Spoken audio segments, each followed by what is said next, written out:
السلام علیکم ورحمۃ اللہ وبرکاتہ۔ امید کرتا ہوں کہ سب دوست ٹھیک ہوں گے۔ آج کا ٹاپک حضرت آدم علیہ السلام کی وفات اور اپنے بیٹے حضرت شیس علیہ السلام کو وصیت کرنا اور موت کے وقت جنت کا پھل کھانے کی خواہش ظاہر کرنا ہے۔ تو دوستو، شروع کرنے سے پہلے چینل کو سبسکرائب کریں اور لائک کریں اور ویڈیو کو پورا دیکھیں اور آگے شیئر بھی کریں تاکہ آپ کو بھی فائدہ ہو اور لوگوں کو بھی فائدہ ہو۔ تو دوستو، حضرت آدم علیہ السلام نے وفات کے وقت حضرت شیس علیہ السلام کو کیا وصیت کی اور شیس علیہ السلام کا نام کیوں رکھا گیا شیس؟ شیس کا معنی اللہ تعالیٰ کا عطیہ، اور یہ نام اس لیے رکھا گیا کہ حضرت حابیل کے قتل ہونے کے بعد اللہ تعالیٰ نے انہیں عطا فرمایا۔ حضرت ابو ذر رسول صلی اللہ علیہ وسلم سے نقل فرماتے ہیں کہ اللہ تعالیٰ نے آسمان سے کل 100 صحیفے نازل فرمائے اور ان میں سے 50 صحیفے اللہ تعالیٰ نے حضرت شیس علیہ السلام پر نازل فرمائے۔ محمد بن اسحاق فرماتے ہیں کہ جب حضرت آدم علیہ السلام کی وفات کا وقت قریب آیا تو آپ نے اپنے بیٹے شیس علیہ السلام کو وصیت کی اور دن اور رات کے اوقات کی تعلیم دی اور ان اوقات کی عبادت سکھائی اور ایک بہت بڑے طوفان کے آنے کی پیشگوئی فرمائی۔ محمد بن اسحاق کہتے ہیں کہ کہا جاتا ہے کہ اولاد آدم کے تمام نسب حضرت شیس علیہ السلام تک پہنچتے ہیں، کیونکہ آپ کے سوا تمام اولاد آدم ختم ہو چکی تھی۔ واللہ عالم۔ حضرت آدم علیہ السلام کی جمعہ کے دن وفات ہوئی اور خنوت نامی خوشبو ان کے پاس فرشتے لائے اور اللہ کی طرف سے جنت سے کفن مہیا کیا اور آپ کے بیٹے اور وصی حضرت شیس علیہ السلام سے تعزیت کی۔ ابن اسحاق کہتے ہیں کہ آدم علیہ السلام کی وفات کے بعد سورج اور چاند 7 دن تک گہنائے رہے اور ان کی روشنی مدھم ہو گئی تھی۔ آگے حضرت آدم علیہ السلام جب انتقال کا وقت قریب آیا تو انہوں نے پھل کھانے کی خواہش کی جنت کا۔ حضرت ابن کعب فرماتے ہیں کہ جب آدم علیہ السلام کی وفات کا وقت قریب آیا تو اپنے بیٹوں کو فرمایا کہ میرے بیٹوں، میں جنت کا پھل کھانا چاہتا ہوں۔ تو ان کے بیٹے پھل لینے کے لیے چل پڑے تو راستہ میں فرشتوں سے ملاقات ہو گئی اور ان کے پاس کفن اور خنوت نامی خوشبو تھی اور ساتھ ہی کلہاڑیاں، بیلچے اور ٹوکریاں تھی۔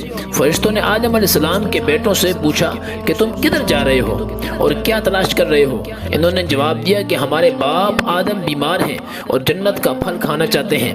فرشتوں نے کہا کہ واپس چلو، تمہارے باپ آدم علیہ السلام کا وقت پورا ہو چکا۔ جب فرشتے آدم علیہ السلام کے پاس پہنچے تو حضرت حوا نے پہچان لیا اور حضرت آدم علیہ السلام کی اوٹ میں ہو گئی۔ آدم علیہ السلام نے فرمایا کہ دور ہو جا میرے سے، میں تجھ سے پہلے پیدا ہوا ہوں، اس لیے میرے اور میرے اللہ کے فرشتوں کے درمیان میں حائل نہ ہو۔ پس فرشتوں نے ان کی روح قبض کی، ان کو کفن پہنایا اور خوشبو لگائی اور ان کے لیے قبر کھودی اور ان کی لحد بنائی اور ان پر نماز جنازہ پڑھائی، پھر ان کی قبر میں داخل کیا اور ان پر مٹی ڈالی۔ پھر کہا، اے آدم کے بیٹو، میت کو دفنانے کا تمہارے لیے یہی طریقہ ہے۔ حضرت ابی بن کعب تک اس حدیث کا سند صحیح ہے۔ آدم علیہ السلام کے دفن کے بارے میں بھی اختلاف ہے اور مشہور بات یہ ہے کہ ہند میں جس پہاڑ پر اتارے گئے وہاں ہی مدفون ہے۔ بعض کے نزدیک مکہ میں جبل ابی قیس کے پاس دفن ہے، اور یہ بھی کہا گیا ہے کہ طوفان کے زمانہ میں حضرت نوح علیہ السلام کے حضرت آدم علیہ السلام اور حوا علیہ السلام کو ایک تابوت میں اٹھا لائے اور بیت المقدس میں دفن کیا، اور یہ بات ابن جریر نے نقل کی ہے، اور ابن عساکر نے بعض لوگوں سے نقل کیا کہ ان کا سر مسجد ابراہیم کے پاس اور ان کے پاؤں بیت المقدس کے چٹان کے پاس ہے۔ اور حضرت آدم علیہ السلام کی وفات کے 1 سال بعد حضرت حوا فوت ہو گئیں۔ حضرت آدم علیہ السلام کی عمر میں بھی اختلاف ہے۔ حضرت آدم علیہ السلام کی عمر کے بارے میں بھی اختلاف ہے۔ حضرت ابن عباس رضی اللہ تعالیٰ عنہ اور حضرت ابو ہریرہ رضی اللہ تعالیٰ عنہ کی مرفوع حدیث کے حوالے سے ہم پہلے ذکر کر چکے ہیں کہ آپ کی عمر لوح محفوظ میں 1000 سال لکھی گئی تھی، اور تورات میں ہے کہ 930 برس زندہ رہے، اور یہ بات مذکورہ بالا حدیث کی وجہ سے تسلیم نہیں کی جا سکتی، کیونکہ تورات اپنی اصل شکل میں محفوظ نہیں رہی اور حدیث کی شکل میں حق ہمارے پاس محفوظ ہے۔ حضرت آدم علیہ السلام کی وفات کے بعد سب معاملات کی ذمہ داری حضرت شیس علیہ السلام نے سنبھالی۔ حدیث کی نص کے مطابق نبی تھے، اور یہ حدیث حضرت ابو ذر رضی اللہ تعالیٰ عنہ سے ابن حبان نے مرفوعاً روایت کی ہے کہ حضرت شیس علیہ السلام پر 50 صحیفے نازل ہوئے، اور شیس علیہ السلام کے بعد ان کے بیٹے انوش نے معاملات کی ذمہ داری سنبھال لی، اور آپ نے اپنی وفات کے وقت انوش کو وصیت کی، اور انوش کے بعد ان کے بیٹے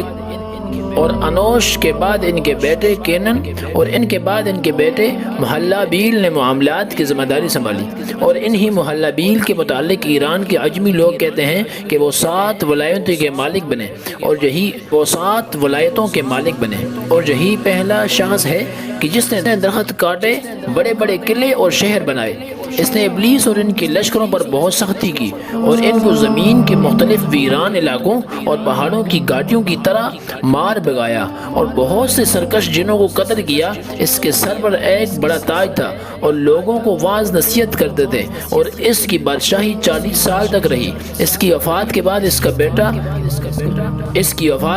اس کا بیٹا یرد معاملات کا نگران بنا، اور جب اس کی موت کا وقت قریب ہوا تو اس نے اپنے بیٹے خنوخ کو وصیت کی، اور یہی خنوخ مشہور قول کے مطابق ادریس علیہ السلام ہے۔ تو دوستو، ویڈیو آپ کو پسند آئی تو آگے شیئر کریں، اور دعاؤں میں یاد رکھیں، نماز کی پابندی کریں۔ السلام علیکم ورحمۃ اللہ وبرکاتہ۔